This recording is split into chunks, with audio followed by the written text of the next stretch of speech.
आज मैं पोस्टमार्टम करने लगा हूं इस खानदान का। ये कबाड़ियां लोहार, मैं बताऊंगा इन्होंने क्या किया पहले। और मैं ये जो बोल रहा हूं ना, 2 लफ्ज़ मैंने बोले हैं लोहार और कबाड़िया, ये मैंने क्यों बोला है ये आपको अभी मैं साबित करूंगा। मैं बिला वजह नहीं कह रहा, ना मैं कोई गुस्से में हूं, मैं तो बहुत इंजॉय करने वाला हूं और आपको भी करवाने लगा हूं। ये नाजरीन एक खबर पहले आपको मैं पढ़ के बताता हूं कि शहबाज शरीफ ने आर्मी चीफ के बारे में क्या कहा। Army chief general Syed Asim Munir के साथ मिलकर पाकिस्तान को दुनिया का सबसे ज्यादा तरक्की करने वाला मुल्क बनाएंगे शहबाज शरीफ। आसिम मुनीर साहब ने तो रिटायर हो जाना है, उनकी रिटायरमेंट के बाद फिर आप क्या करेंगे? फिर मुल्क कैसे तरक्की करेगा? फिर तो नए आर्मी चीफ आ जाएंगे, फिर आपको नए जूते पॉलिश करने पड़ा करेंगे।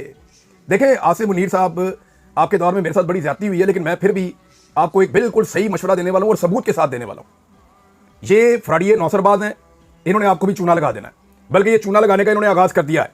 मैं आपको पहले आज की खबर बताता हूं और उसके बाद फिर मैं आपको खबर बताता हूं कि ये इससे पहले कैसे चूना लगाते थे और किस तरह इन्होंने कौम को बार बार बेवकूफ बनाया है। ये जनाब अब ये कह रहे हैं कि हमें बहुत बड़े बड़े ज़खायर मिल गए हैं, हम अपनी मादनियात को बेचेंगे बलूचिस्तान में और खैबर पख्तूनख्वा में, और हम IMF से जान छुड़वा लेंगे। ये स्टेटमेंट शहबाज शरीफ का सुने जो आर्मी चीफ की मौजूदगी में दिया है। पाकिस्तान कुदरती वसाइल से मालामाल मुल्क है, जिनकी बदौलत वो इंशाल्लाह जल्द खुद कफील होकर IMF जैसे इदारों की मोहताजी से निजात हासिल करेगा। ये जनाब शहबाज शरीफ साहब का अज़्म है। इस पर आर्मी चीफ साहब की भी तकरीर करवा दी। अब जरा मैं एक चीज़ आर्मी चीफ के सामने रखता हूँ, या बल्कि पूरी कौम के सामने रखता हूँ। ये आज से 10 साल पहले का एक अखबार है, 10 साल पहले, ठीक 10 साल हो गए हैं, बल्कि 10 साल और 2 महीने हो गए इस अखबार को। इस अखबार के नीचे जो तारीख लिखी हुई है, ये जुमेरात के दिन का अखबार है और 12 फरवरी 2015 का अखबार है। और जंग अखबार मैंने इसलिए लगाया कि जरा आजकल सबको पसंद है जंग अखबार, जरा उसके अंदर देखें आप जंग की खबर। जो मेन हेडिंग है ना इस अखबार की, उसमें क्या लिखा है? हिम्मत हारने वाले नहीं, कशकोल जरूर तोड़ देंगे, लोहे की तलाश में सोने और तांबे के ज़खायर मिल गए। नवाज शरीफ और शहबाज शरीफ, इन दोनों भाइयों ने यह तकरीर की थी कि हम लोहा ढूंढने निकले थे और हमें सोना मिल गया। यह बात शहबाज शरीफ ने कही थी, बहुत सारे अखबारात में ऐसे रिपोर्ट हुई थी। सोना, चांदी, लोहा और तांबा निकलने से बेरोजगारी खत्म हो जाएगी। अगर बेईमान होते तो आज ये ज़खायर दरियाफ्त ना होते। ईरान से गैस लेंगे, वजीर आजम का रजुआ में खिताब। तापी गैस मनसूबे में शामिल ममालिक के वज़रा पेट्रोलियम से गुफ्तगू। चनियोट की सरजमीन में मादनी खजानों का समंदर बह रहा है, इन्हें बुरुए कार लाकर मुल्क व कौम की तकदीर बदल देंगे। ये खजाने सिर्फ पंजाब के नहीं बल्कि पाकिस्तान के 18 करोड़ लोगों की मलकियत है। वजीर आला शहबाज शरीफ, उन्होंने कहा जी कि बेरोजगारी खत्म हो जाएगी, सनतें लग जाएंगी, पूरे पाकिस्तान में खुशहाली आ जाएगी, लोहे की तलाश में सोने और तांबे के ज़खायर मिल गए हैं, कौम को मुबारक हो, कौम को मुबारक हो। अब ये वो चीज़ें हैं जो नौसरबाजियाँ और रंगबाजियाँ इन्होंने पहले भी की हुई हैं। आर्मी चीफ साहब ये पहली दफ़ा नहीं है, और ये 80 में भी यही कहानियाँ सुनाते थे, ये 90 की दवाई में भी यही कहानियाँ सुनाते थे।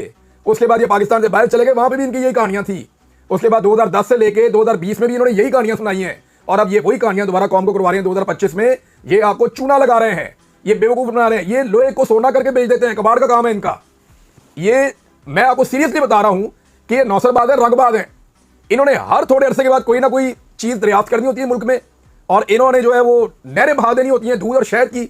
और भाई जिन मुल्कों के अंदर तेल निकलता है ना, वो भी ऐसे दावे नहीं करते जैसे दावे ये कर देते हैं।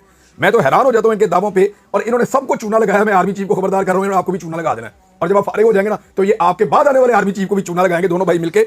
और ये इनका तरीका वारदात, ये तस्वीर देखें ना, मैं आपको तस्वीर दिखाता हूँ। ये तस्वीर देखें, कितनी इंटरेस्टिंग तस्वीर है। इस तस्वीर को आप देखेंगे आपको मजा आएगा। ये जनाब तस्वीर देखें, शहबाज शरीफ साहब ने लोहे का टुकड़ा नवाज शरीफ साहब ने पकड़ा हुआ है। शहबाज शरीफ साहब ने भी लोहे का टुकड़ा पकड़ा हुआ है, साथ उनके जनाब ब्यूरोक्रेट्स खड़े हुए हैं, पीछे खुरम दस्तगीर खड़े हुए हैं, कुछ सिक्योरिटी वाले हैं। चनियोट वजीर आजम नवाज शरीफ और वजीर आला शहबाज शरीफ रजुआ में खाम लोहे और तांबे के नमूने देख रहे हैं।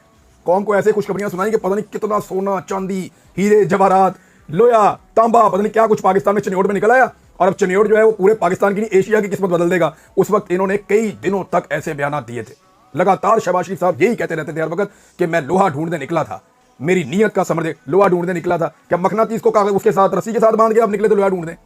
ये बातें ये ऐसे कहते हैं लोहा ढूंढने निकले थे, जैसे वो बच्चे नहीं होते, वो मखनातीस के साथ बांध लेते हैं रस्सी और उसको घसीटते जाते हैं, उसके साथ जो लोहा चिपक जाता है शाम को इकट्ठा करके बेच देते हैं।